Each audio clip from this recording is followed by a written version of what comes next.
Ақмола облысында былтыр 200-ден астам көше атауы қазақшаланды. Бұдан бөлек бірнеше әлеуметтік нысанға елімізге белгілі тарихи тұлғалардың есім берілді. Мәселен, облыстық филармония Өкілі Ыбырай, ал ұлттық спорт түрлерінен балалар мен жасөспірімдер спорт мектебі Балуан Шолақ атындағы болып өзгертілсе, Еңбекшілер ауданы Біржан Сал ауданы деп қайта аталды.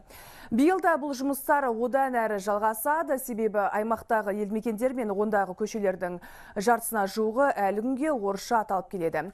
Тілшіміз Дамир Берікұлы сөз алады.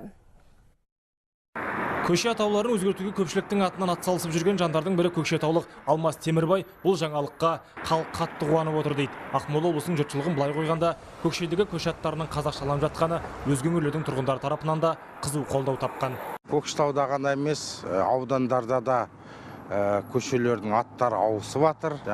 Бұған елдің бәрі қуанышты. Бұл туралы мәліметті мен Фейсбуктағы парақшама жарияладым. Қарағандағы, Тараздағы оқырмандарым, достарым қуанып, бізге де осындай өзгеріс керек болып тұр деп алғыс рахметін айтып, өз пікірлерін білдіріп жатыр. Елді мекендер мен көше аттарын өзгертуде Сандықтау, Атбасар, Аршалы, Ақкөл, Бурабай, Ерейментау, Есіл және Целиноград аудандары белсенділік танытып отыр. Мәселен, бір ғана Сандықтау ауданында былтыр 100 көшенің атауы қазақшаланған. Қалған аудандарда бұл мәселеге бейжай қарап отырған жоқ. Жақында ғана Жарқайың мен Жақсы аудандарынан жақсы ұсыныстар түскен. Идеологиялық тұрғыдан ескірген атаулар әлі де баршылық.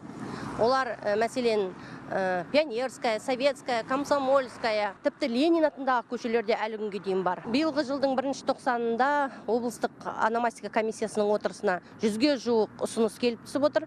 Міне ол жуырда өткізілетін ономастика комиссиясында қарастырылып, оң шешімін табады деп ойлаймыз. Мамандардың айтуынша, жер су аттары мен көше атауларын өзгертуде ең алдымен қарапайым халықтың пікірі ескеріледі. Сонан соң барып ол ономастикалық комиссияның облыстық және республикалық отырыстарында қаралады, ал соңғы шешімді облыстық мәслихат шығарады. Биыл бір ғана Көкшетау қаласының өзінде 100 шақты көшенің атауы өзгертіледі. Мәселен, қаладағы ең бір ұзын көшелердің бірі Капсевич көшесіне Бәйкен Әшімовтың атауы берілуі мүмкін. Бұл қалалықтар үшін өте үлкен өзгеріс.